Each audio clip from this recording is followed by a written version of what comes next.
Hello and welcome to Channel 2S. I'm your host, Second Soundwave, and we're on the third day of the All Japan Model Hobby Show. We've seen some awesome stuff already, but before we move on, I'd like to just make a few quick updates and corrections to some prior reveals I've talked about.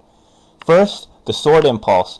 I mentioned that there didn't look to be any way for him to stab the Freedom, but you actually do get some pretty cool new accessories that let you do just that. There's a sword that's split into 3 parts, and what looks like an entire new torso for the Freedom. I'm thinking that it might just be a couple parts you swap out on the original kit, since an entire new torso seems overkill, especially considering this is a P-Bandai release. The Master Grade Unicorn Titanium Finish set is also not exactly 2 full kits. You get 1 Unicorn Gundam, and then the runners to give it a green Psycho frame instead of the red one it has by default. This does make more sense, since 12,000 yen would be awfully cheap for 2 full Titanium Finish kits. Last time we saw the Master Grade Nu Gundam HWS, I said that the chest armor looked really cheap for a Master Grade since it was only made out of 1 piece. Well, as you can see from this new image, I am happily proved wrong. Both chest panels open up to reveal more missiles, and there are opening panels on the legs too. It's great to see them finally adding more features to set it apart from the high grade. The 2 IBO Gundams now finally have official translations for their names.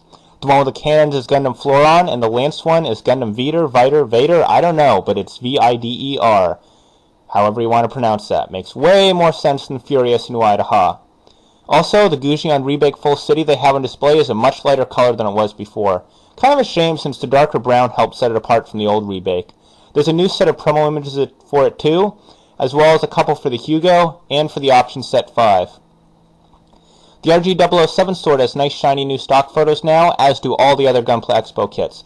But the 7th sword won't just be released at the Expo.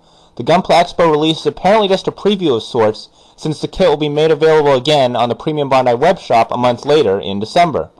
One thing that's still bugging me about this kit is that unlike the HG and MG, there's no gun. I mean, yeah, it's called the 007 sword, but those 2 kits were technically the 7th sword G, a variant of the 7th sword that adds an extra weapon. This bonus accessory is missing from the real grade, which is odd since they're more than likely reusing the weapon runners from the high grade. The rest of the Expo kits have official photos now, including the Superior Dragon Knight. It's a full-plated kit as opposed to the retail version which just had plating on the gold parts. It's looking very nice, as are the Pale Rider, Astaroth, Gouf, V2, and Blue Frame Astray.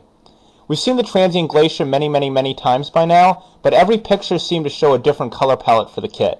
The Transient at the Hobby Show looks as close to a finalized kit as you can get, so I think it's safe to assume that the light purple, dark gray, and translucent purple will be the final colors. They're a great combination, even if I'm not personally a big fan of the design. In a similar vein, they finally got a finalized Build Strike real grade at the show too. No longer is it a rough 3D printed prototype, it's now fully cast in polystyrene, just like the final product will be. The shoulders, while still not the best, are much crisper than they were before, but I do wish the clear parts were quite a few shades darker. And of course the Master Grade Psycho Zaku is here too, looking not quite as clean as the Build Fighters kits. At least they brought the thruster support this time. It is worth noting that between this and the Unicorn, December will be the first time in at least 2 years that we're getting 2 Master Grades in 1 month. It's about time too. Finally, IBO. A bunch of high grades are here showing off the compatibility with the option sets. IO Frame Shiden has a faceplate from set 6, Hugo's holding some stuff from set 5, and Geirail has some more weapons from set 6, including one made from the turret of a mobile worker, which is something we haven't seen before in the IBO line. Definitely a cool way to incorporate the mobile worker into the set more seamlessly. And then Julieta's Reginlaze is just kinda here. There's also a very distinctive High-Gog-esque kit in one of those super secret fog boxes with a December release date. I'm guessing it's going to be important to the plot considering how hidden it is. Or maybe they just didn't have a clean enough prototype ready.